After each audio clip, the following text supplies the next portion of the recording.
Hi, everyone. It is Wednesday, October 21st, less than 2 weeks from the election of our lifetimes. And we're so happy to have a guest today running for re-election as our congressman in the 2nd Congressional District of Connecticut, Congressman Joe Courtney. Hi, Joe. It's good to see you.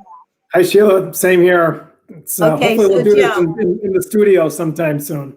I know, I hope so. But, the news isn't even great today. So, Joe, I want to remind you, you were here a few months ago, it was in the summer, and all you kept talking about was the HEROES Act, the HEROES Act, the HEROES Act, which was the COVID bill that the House of Representatives had passed in May, which was over $3 trillion and covered all of the necessary things we needed. Now, here we are, how many months later? Joe, what is going on? Why aren't we able to get a bill passed that will help us today? Well, thank you for remembering, that conversation, because it was over 5 months ago Right. that the House took action on a COVID relief measure, which again, all of the, in my opinion, solid, reputable voices like Jerome Powell at the Federal Reserve Board were, pleading with Congress to move forward with more fiscal relief. Again, the Federal Reserve has been just sort of opening the spigots in terms of monetary policy. That's one of the reasons why the stock market has actually stayed reasonably intact. But he, again, is the first to get out there and just say that's not enough, and that there's critical issues that Congress, through a fiscal package in terms of helping individuals, unemployment compensation, making sure that state and local government just doesn't, collapse in terms of the, drop in revenue. But most importantly, the healthcare resources that we need still to address this pandemic. It fell on deaf ears with Mitch McConnell. He totally dismissed it for months, basically, said the state should file bankruptcy, which, Sheila, as a lawyer, is just total legal gibberish. And in the meantime, the pandemic has come roaring back. We are still in a situation where healthcare, pillars like hospitals, nursing homes, even, medical providers like doctors and practitioners out there are still suffering and really very precarious. And we're still negotiating. The good news is, literally a few minutes ago, the speaker, reported in a very positive tone about the fact that we are making progress. The House is on 24 hours standby to get back to Washington, which is a very short standby. Normally it's, 48 hours, 72 hours if there's like an emergency vote. But everybody recognizes that if a deal comes together, we got to move really fast. And again, people have accused Pelosi of supposedly dragging this thing out because she wants to hurt Trump politically. And I'll tell you, having been on the conference calls and having talked to Nancy personally, the opposite is true.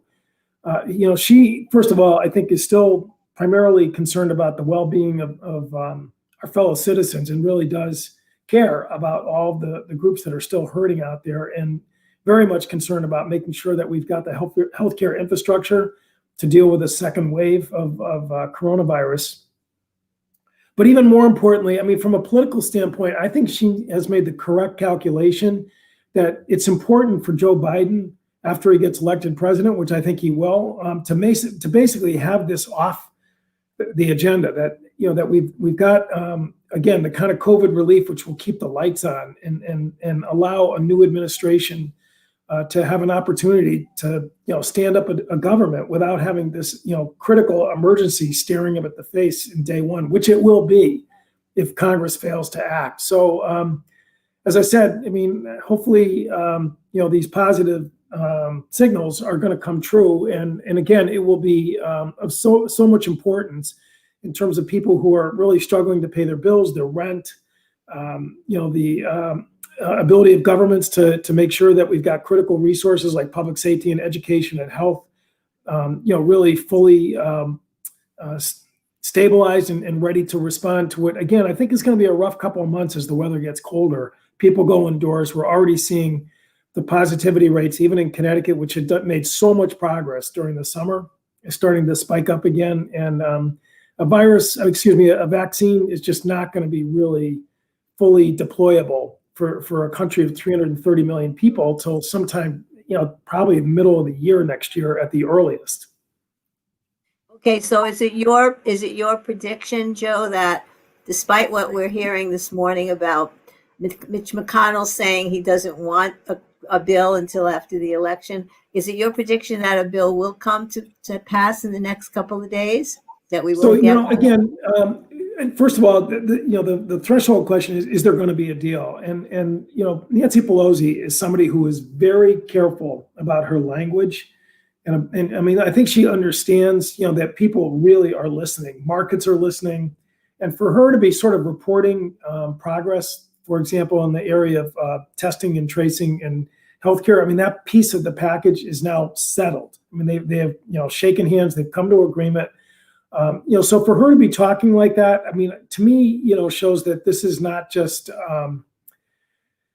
posturing and, trying to deflect responsibility. I mean, I think that this thing really has a chance. And then once, Trump gives his blessing to it, if there is an agreement, because that's who obviously she's negotiating with, I just feel like, the majority leader, Mitch McConnell, to sort of block consideration of an agreement that will pass in the House. I mean, it will. There's no question about that. If there's a deal that comes together, the political price that the Republican majority, which they're already, I think, going to pay dearly for the last 4 years, but I think this will be intolerable. You look at the polling; the public really, really wants this COVID relief bill, and for a variety of reasons. right. For number one, because they're just scared.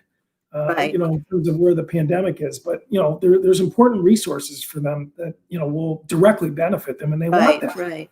But we don't want the Democrats to take any of the blame. That's why you were so enthusiastic months ago about the May bill that was passed, Yes. and it's really a shame that the Republicans have just waited and waited and have not dived into getting this done. And we need to make sure that people know how much the Democrats put into the thoughtfulness of that bill. Let me also talk to you about in our own district in Eastern Connecticut. So we're seeing a spike in cases that we didn't have even during the first phase that hit other areas so much. And I want you to talk about that in our area, along with the whole concept of politicizing public health. What President Trump, with his doing away with Fauci and claiming that the scientists don't know anything and not wearing masks as a preventive measure, and the whole concept. Talk about that. Have we ever seen anything like that in the history of our country when we're talking about our public health? I mean, certainly. I can't think of a situation, whether it was the flu pandemic that took place in 100 years ago, or even the AIDS pandemic, where we did have political leadership from unexpected places like Nancy Reagan and George Herbert Walker Bush, who actually I think was very solid in terms of the response to the AIDS pandemic, and again, Fauci, as I think was one of the reasons why Herbert Walker Bush really kind of extended himself, took a little, got out of his comfort zone to really advocate for help for people who were suffering from AIDS. And so, to see a president who, again, is anti-masking rhetoric, I mean, ridicule of people who wear masks, the way that he's sort of bringing people together in close proximity, I mean, ignoring social distancing, it is really breathtaking to sort of watch that happen. And the political upside, may be there a little bit for his base supporters, but really, if you look at other countries in the world where even conservative leaders like Scott Morrison in Australia have taken a very aggressive pro-public health position in terms of dealing with the pandemic, his approval rating is through the roof right now in Australia. The Prime Minister of New Zealand, who just got reelected by probably one of the biggest landslides that a Prime Minister in New Zealand's ever been elected. Right. And again, the people will reward a leader who actually confronts an issue and takes it on. And frankly, I think people, if you look at the polling, I mean, they really understand that this guy has just failed the test of leadership. Right. It's the first time we've ever had a national emergency where we haven't had a leader who at least made it a national plan, right? A coherent national strategy. He's just pitting one state against the other, right? There's no excuse for that. No, and it's it doesn't work, number one, and number two, it doesn't work in terms of a public health approach, and it certainly doesn't work in terms of public support. If you go back to March and April, and he was doing the White House task force, and he was doing the briefings, and before he kind of went off on hydroxychloroquine and putting injecting yourself with Clorox and all that stuff. I mean, initially his numbers were actually starting to pop up because people were looking for that. They were looking for, someone at the top in the White House who was really talking about the issue and looked like he was bringing together all the experts. And then again, just, his impatience and impulsive tendencies just took over. And now we're at just this ridiculous moment where he's attacking one of the leading infectious disease experts in the world. And rather than really trying to speak truthfully to the country about the fact that, we've still got a ways to go here, masking, social distancing, washing your hands, all that stuff. That's how we get through this. And I think the public would reward him if he actually took that on. Right. Let's talk about our district, Joe, the 2nd Congressional District. Talk about the workers that are out of work and what they need. Talk about the many businesses the small businesses that may not be able to stay open and may have to close. I mean, this is an economic disaster for so many people in Eastern Connecticut. Talk about how we can try to help them. So again, if you looked at the map of the 2nd district, I mean, what you would see again is that we have very high unemployment rates, particularly in people in the hospitality and restaurant sector. I mean, it just it makes perfect sense that the public is in some cases listening to the public health experts and being very cautious about going into indoor facilities that normally are packed pretty closely, like casinos and hotels and other venues like that, and it's really had a real harm in terms of the layoffs. Now, the 2 casinos did reopen, but as you know, Sheila, they're doing it on a very low level. They did bring back probably about half their workforce, but half are home, and that's thousands of people. Again, they lost their health benefits when they flipped them from furlough to full unemployment. Thank goodness for the Affordable Care Act, because the exchange in Connecticut, had an emergency open enrollment period to help people get their benefits. But frankly, if we had passed the HEROES Act back in May, we had a provision to have the government subsidize their COBRA healthcare benefits, which that law backwards and forwards from your legal practice. But that would have been the most beneficial way to keep people in their medical home, which was to extend their existing health insurance benefits.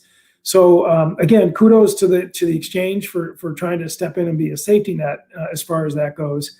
But that combined with the loss of health insurance, combined with the loss of the pandemic emergency benefit, the $600 additional benefit, we know that people are falling way behind in terms of critical parts of life, like rental payments, utility bills, etc.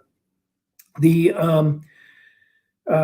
what's his name? The Zandy, Mark Zandy from Moody Analytics. They issued a report where they said across the country, the amount of back rent that's going to be owing and due at the end of December is $75 billion across the country.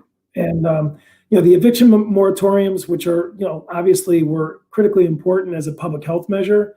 I mean, we don't want more homeless people out there in the middle of a pandemic. But at the end of the day, that sort of begs the question: well, who pays for this?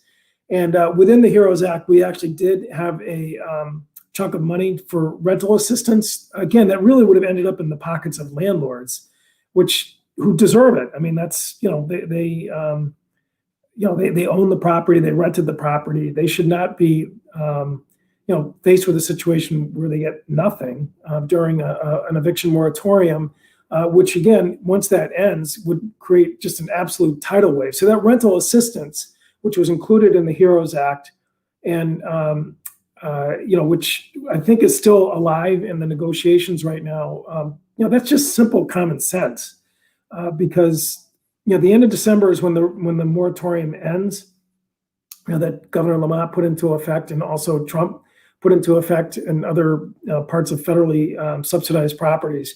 But we all know this pandemic is not going to be over on December 31st, and you're talking about the winter, so that's going to get extended. And that's really where the rental assistance piece of the HEROES Act, which doesn't get a lot of discussion, but frankly, it's really important from both a public health and an economic standpoint. Right. And let's get back to the major issue that helped the Democrats win back the House of Representatives a couple of years ago, and that unbelievably we've been talking about since 2010, when the Affordable Care Act, or what's known as Obamacare, was passed.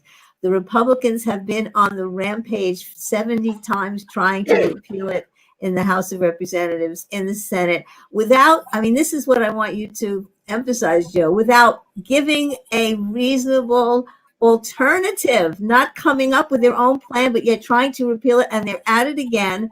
And it's going to be in the Supreme Court by November 10th. And if they get this new Supreme Court justice in, who has a record of writing against the Affordable Care Act Supreme Court decisions, she would love to have it repealed, it looks like.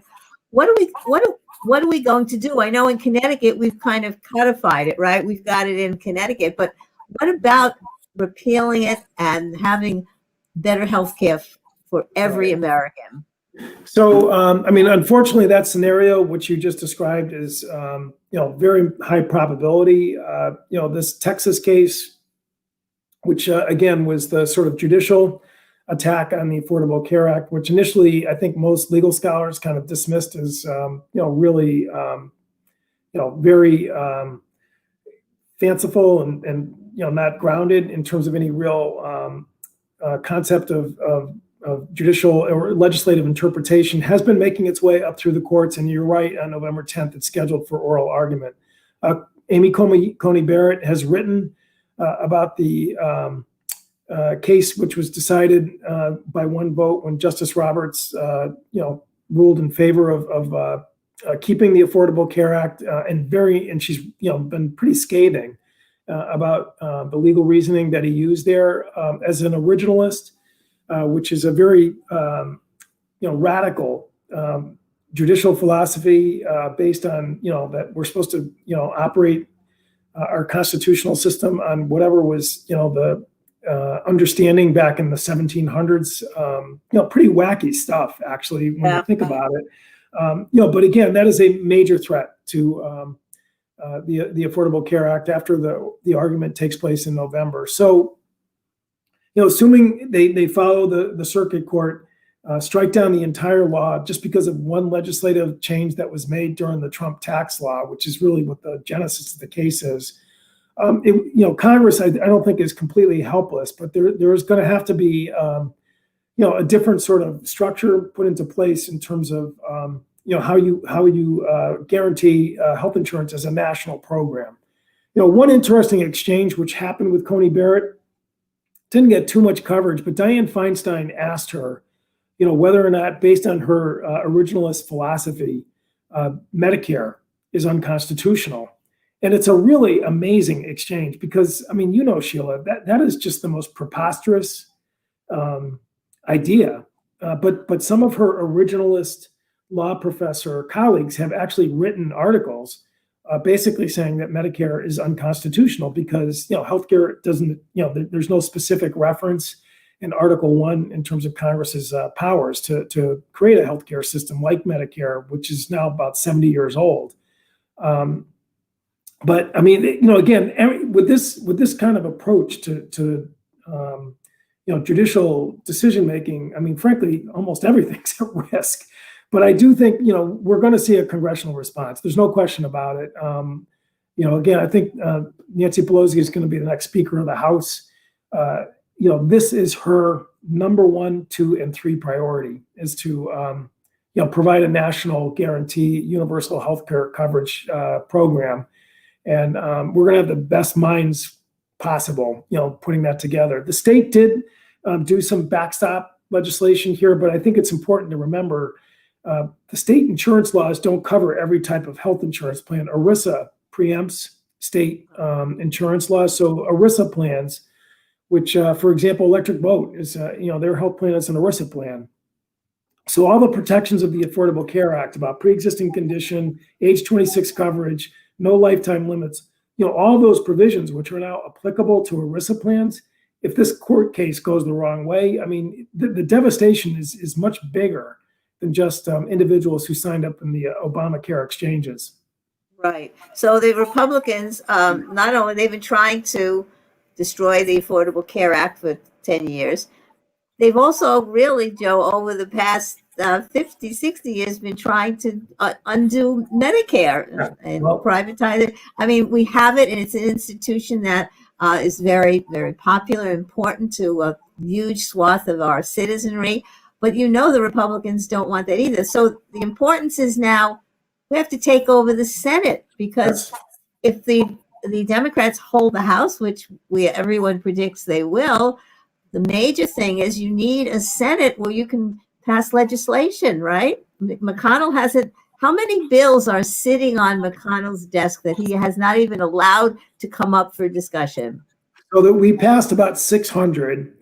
And about 150, which again are of a pretty non-controversial or must-pass sort of category, have actually made it all the way to Trump's desk. But again, out of that 450 that haven't made it, I mean, it's actually pretty shocking when you sort of run down the type of bills that he has blocked. For example, the Violence Against Women Act, which I know is an issue that you do so much work on in terms of stopping domestic violence. VAWA, the Violence Against Women's Act, has been, really a bipartisan measure going back to when Joe Biden helped guide its initial passage back in the 1990s. Yet it just over a year ago, the House passed reauthorization. We had about 40 Republicans that joined us, and McConnell has just totally stopped it dead in its tracks. Unbelievable. And I mean, look at you. I know you follow, all the political pundits in terms of what's being projected out there in terms of Senate races. I actually feel pretty good that we are going to see the gavel change. It's not going to be 60 vote majority like it was when President Obama was elected in 2010, but getting that gavel I do think is going to be enormously important.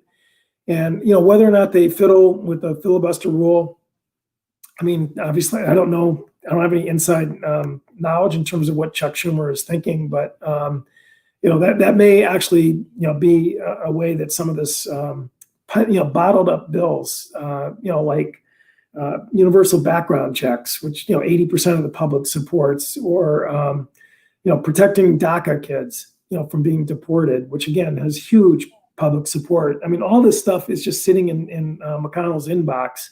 And hopefully, again, in places like Maine and Colorado, Arizona, North Carolina, we're going to see seats flip, and we're going to see the gavel change hands. Yeah, and another issue where again the Republicans are trying to keep saying that the Democrats are going to raise taxes for the middle class, and Biden keeps saying not. Talk about that. I know you probably did not support the Trump tax cuts, which gave overwhelmingly tax cuts to the upper groups. What is the tax plan that you would support now, and let people know that you are not in favor of increasing taxes on the middle class? Right. So, I mean, again, Biden has made it crystal clear that there will be no tax increases in terms of marginal tax rates for anyone whose income is $400,000 or less. And that number is significant because when the Trump tax bill passed, they lowered the top marginal rate from 39% to 37%. That top marginal rate only applied to people whose income is $400,000 or above. So rolling that back, in other words, reestablishing the 39% marginal rate, which was in place back in the 1990s,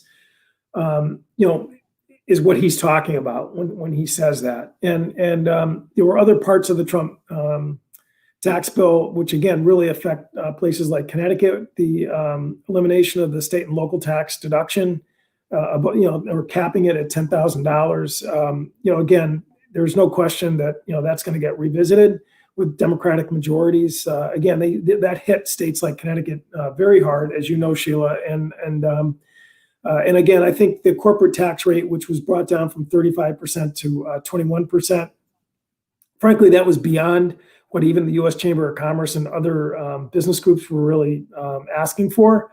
I think you're going to see that set at a more, I think, reasonable level because there are large corporations now between the reduction to 21%, as well as the fact that they still retained a lot of tax deductions and write-offs and tax credits. They are paying zero right now. Zero. Yeah, and so another issue, another issue that the Republicans always emphasize is that we can't saddle the next generation with all this debt. And then the Republicans get into power with the presidents, and they increase the debt and don't balance the budget. Isn't that true? I mean, the debt is outrageous today under Trump, right? Right, and the thing that again, clearly some of this COVID relief is money that's being borrowed by the government right now. But as Jerome Powell is quick to point out, that is emergency funding. That is not recurring expenditures. The Trump tax cuts are permanent. They are recurring expenditures, and that's where the real damage is done to our children and grandchildren. Is that he's really knocking the stuffing out of the public finances of this country long term, and that's where all this stuff is going to really come back and haunt future generations. Another issue that really we haven't talked about enough, probably, you're on the Armed Services Committee. Defense spending is very important to you, considering what we have here in Eastern Connecticut. So talk about foreign policy. I mean, the whole idea of what Trump has done to eviscerate our alliances, our various pacts for climate change, the Iran nuclear deal. Talk about how all of that has been dismantled and destroyed the policies that we put in place after World War II in this country. No, I mean, it's a really profound issue in terms of what's happened over the last 40 years. Secretary Mattis, former General Mattis, when he was being confirmed, as someone who has lived foreign policy and conflict, really powerfully and eloquently used to say that America only succeeds by, through, and with our allies. I mean, this is as tough a military guy as almost is alive today. But I mean, he, like so many others in the military leadership, recognized that key alliances like NATO, that key international agreements like climate change, the Paris Climate Change Agreement, the INF Treaty, in terms of nuclear weapons. The list goes on in terms of just these critical ways that we with allies try and create international rule of law and stability that in the wake of World War II, I think everyone realized was a must, that we just can never allow the world to sort of go into that kind of mass casualties and loss of human life. And so I was on a call yesterday with some folks in Australia. It was a foreign policy discussion. I mean, you can't ask for a better ally than Australia, but they again are watching this election as closely as possible because the go-it-alone approach that Trump has been doing with China, which again in many respects is probably one of the biggest, if not the biggest, sort of 21st century challenges that this country is going to have to face, has been a complete bust. I mean, the tariff war, the kind of unilateral knee-jerk stuff that he's been doing, whether it's with North Korea or other places in the region, has really made people, lose confidence in terms of just our leadership in that area, which they do look to us, to provide. And so, I think a Biden presidency, he will, again, unequivocally, restate our commitment to NATO.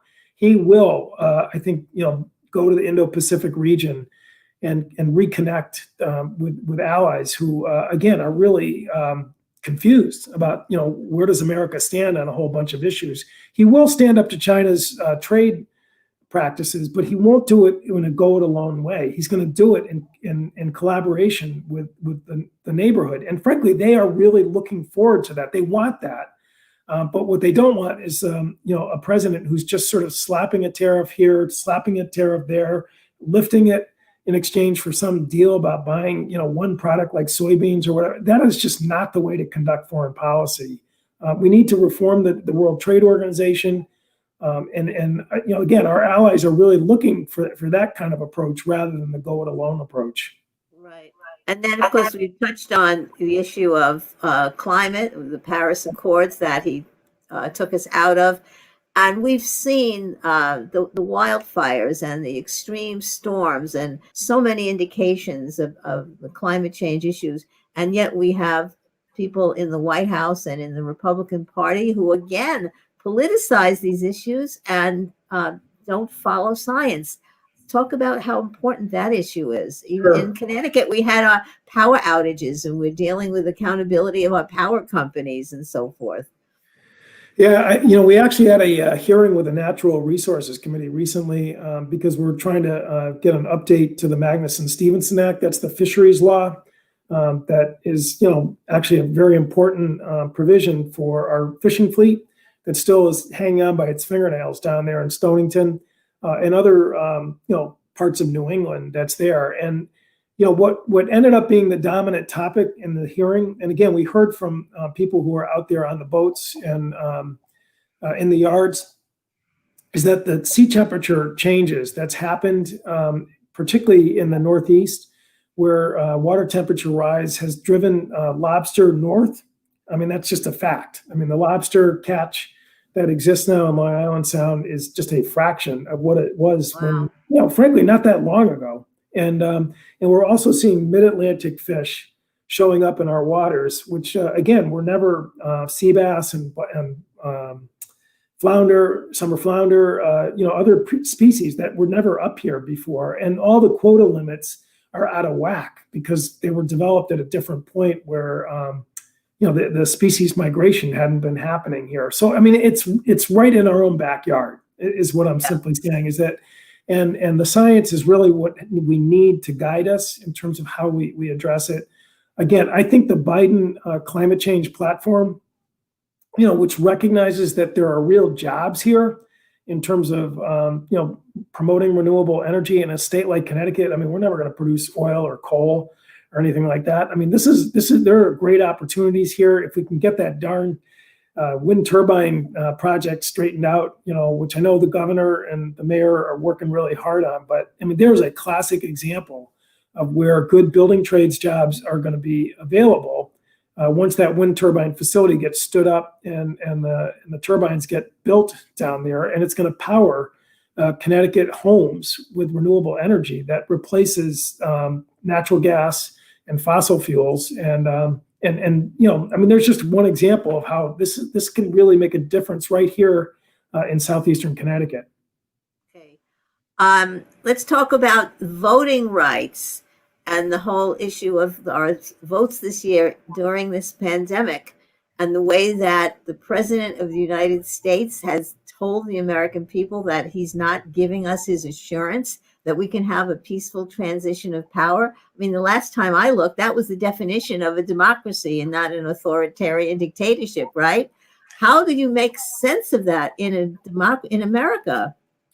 Sheila, I think, that question really gets to what I think is the biggest concern. I truly believe, that we're going to see a turnout that just, breaks records. I mean, and all you have to do is look back at the last midterm where it was the largest turnout since 1914. Already, the requests of absentee ballots for new voters, which we know, because the Secretary of State in Connecticut is actually releasing that data. I mean, unprecedented numbers of people who are requesting ballots. And so I actually think, if we have a vote that's really counted the way it should be, this result's going to be, I think, favorable. I really believe that. Having said that, it's all about the count. and because of the fact that we have so much mail-in and at home voting this year, and so many states are really not set up because that's just not the way they've done business in the past. Some are. I mean, like Colorado is almost 100% mail-in. And actually Florida does early voting, has done it for a number of years.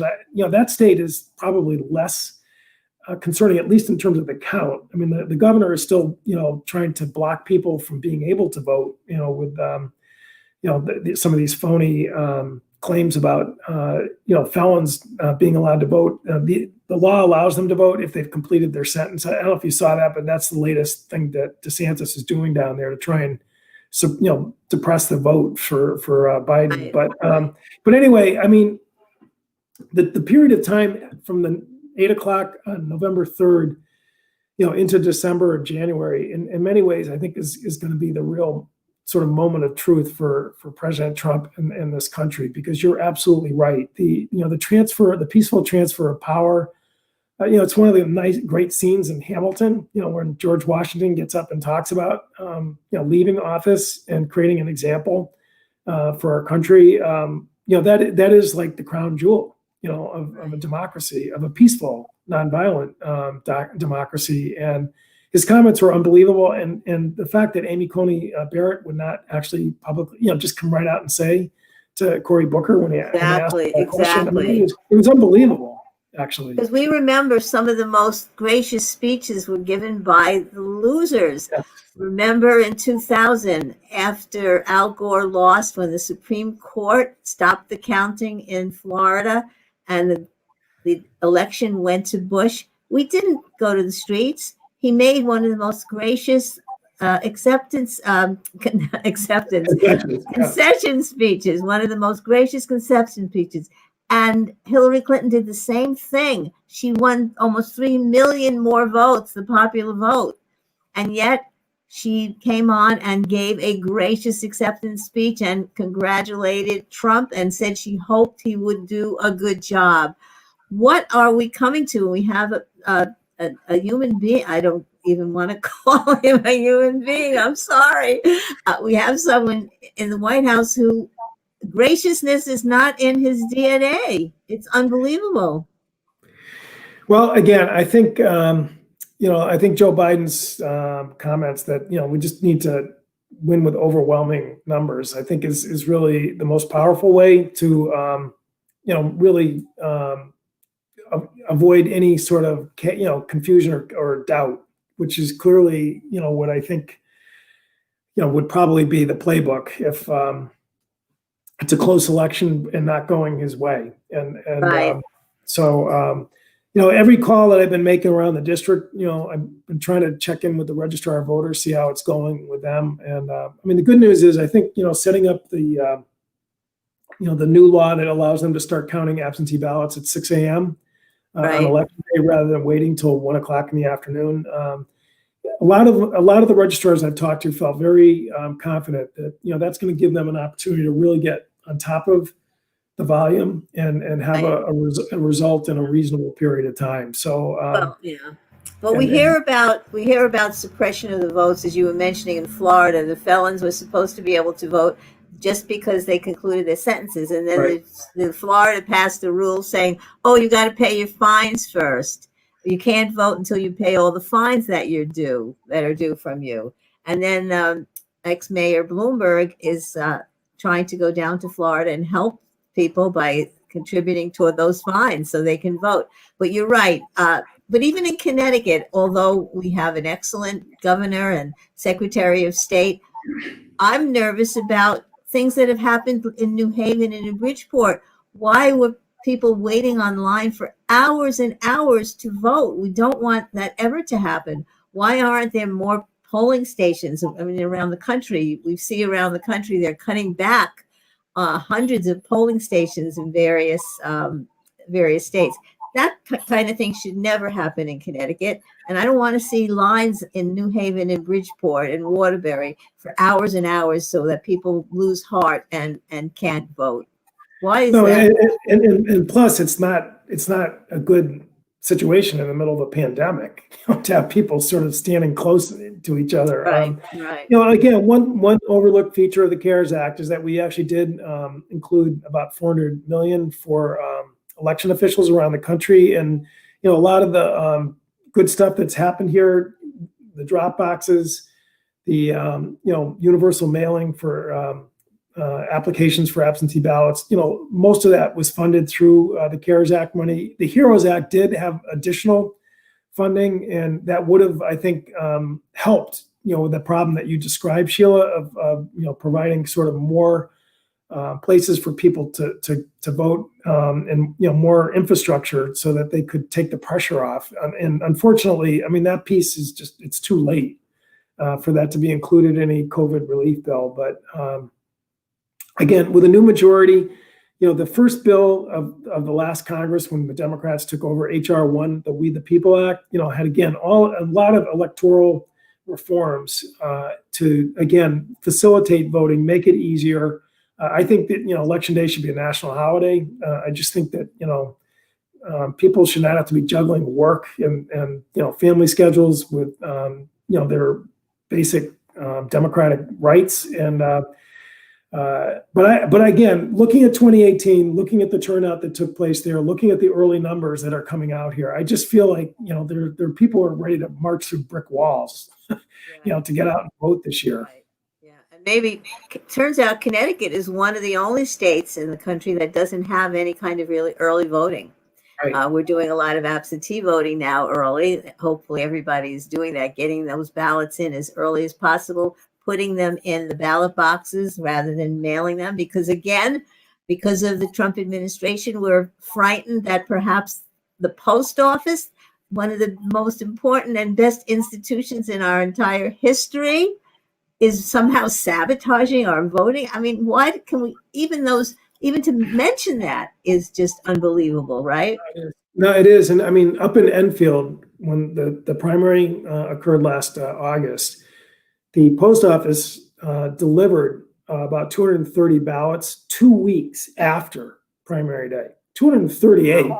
We're talking to the guy who won by 83 votes. Right. 241,000 cast. So there's an investigation going on right now with the Inspector General's office. But, again, I always want to be as supportive as I can with the post office. But, today, while you and I are talking 13 days out, use the drop box. I mean, you really, it's sickening and tragic what has been done to the Postal Service. And really the best way to protect your vote is just to go down there and get it in that box, which, I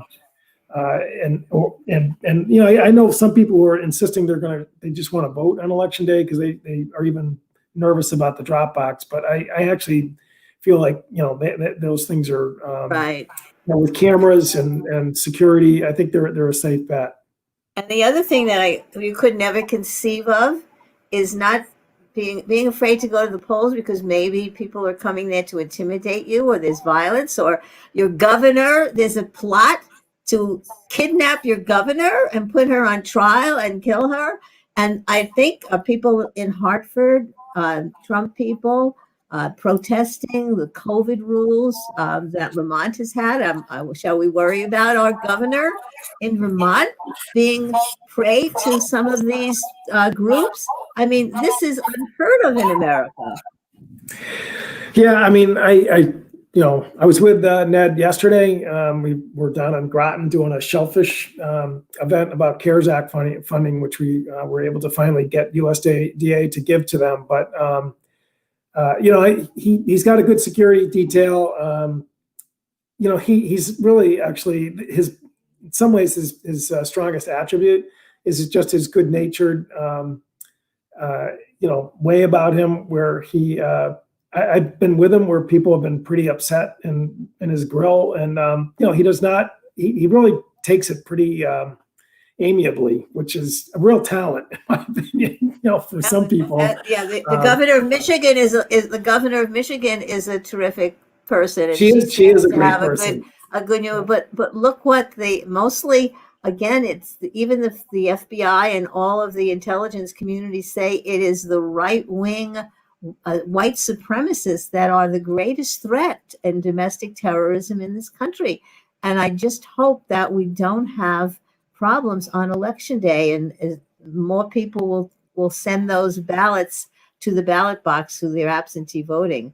But I mean, to have to talk about these things in America is it's unconscionable, and that we have to worry about them, and we have to fear that we can't trust that our vote will be counted properly and that the election will be fair. I mean, this is what the corrosive nature and the toxic nature of what Trump has done to this country, in my opinion.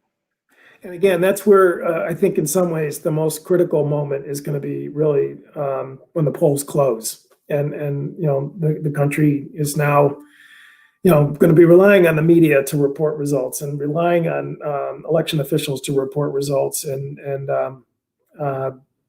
Again, as I said, I've been really very much focused in terms of trying to check in with local officials, and I'm actually quite impressed. I mean, they really seem like they're at least in our area, they're very motivated and determined, to really get this right. And I want to give a shout out, Joe, to the Republican registrars all over the country. Yes. And there are Republican secretaries of state who have said the right thing and are doing the right thing and not going along with the corrosive things that Trump is trying to do. Those people deserve credit. They really do. We should compliment them for putting America first before what's happening with their party. So that's important. All right. So I think we agree that if we get a kind of a landslide, if we get a big turnout and we get an overwhelming victory, it will lessen the chance of mischief and violence, right? It should. Yes, it should. I mean, and it's rare that I say much positive about Mitch McConnell, but he did actually come pretty swiftly out that there would be a peaceful transfer of power when that question really blew up about 2 weeks ago. Again, he's not somebody who I put a lot of stock into, but I do think that that is such a fundamental pillar of of our country's constitutional democracy that that really is I think a bridge too far even for his hardcore supporters. Well, right. But saying it is a lot different than putting all of your energies and your legislative power and all of the resources of the government behind that statement. I mean, every once in a while, one of them pokes their toe out. They're so afraid of a mean tweet and they say something, but then they don't follow through. So, okay, he said something that's important. Right. All right. So Joe, before we end, I know you have a busy day and we got a short number of days. Is there anything else that's on your mind? Is there a subject we haven't touched on that you want to talk about in your campaign?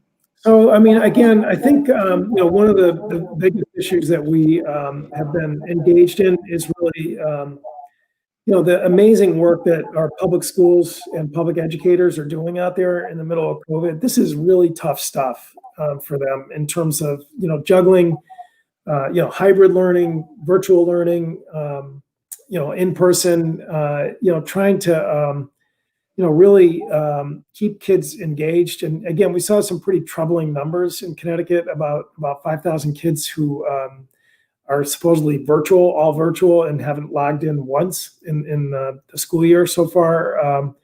Again, another reason why, that piece of a COVID relief bill is just so critically important because, the longer this thing drags on, I mean, that's trouble. Kids are just going to be hurt by this in terms of their educational and emotional development. And I've been so impressed going to different school districts and talking to teachers and how incredibly, passionate and determined they are to and stay focused on their kids. I mean, it's public schools and public education takes so many hits out there, and everything I'm seeing is a really super talented and committed group of people that really understand what's at stake and are really using every bit of creativity and determination to keep our young people safe and also developing during this really brutal epidemic. Right. Well, I hope Connecticut can continue to have some in-person learning. Yeah. I know from, I have 2 grandchildren in the Boston schools, and just this morning, Boston was planning to do hybrid education. They just came out with a statement that all in-person education is suspended. They're not going to do it because they're having a spike. And I just hope we don't get that in Connecticut. But the picture as of today and for the next few months, as the scientists tell us, does not look good. So we need to get that legislation passed, and we need the election over with, and we need to get Trump out of the White House, right? Amen. Yes, that's what we Okay. need. All right, Joe.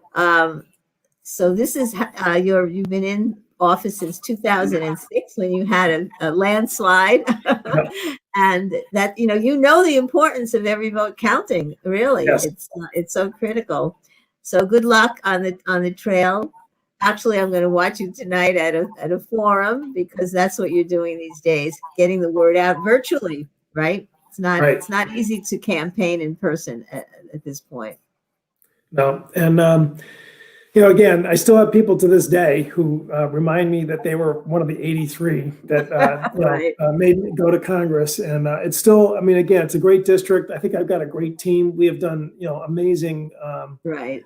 volume of casework, with COVID and the CARES Right. Act and connecting people, and that's why. And again, I'm actually very excited about a Biden presidency and a real historic moment in our country, which I think it will be. I think he's going to be a great president. I really do. Good. And that's why you confirm people's trust in you, because you said it. It's not just the substantive policies that you go to Washington to fight for and vote for and propose. It's constituent service. People know when they call your office, they're going to get service. They know you're going to you care about their interests and their needs. So good luck on the campaign trail. We're going to check in after the election, and let's hope we're still not talking about the Heroes Bill. Let's hope it's been passed by them. Okay? Great. All right, Sheila. Take care. Take care. Yeah. Bye, Joe. Bye-bye. Take care. Thank you, everyone. See you next time on Talkback. Bye. Bye-bye.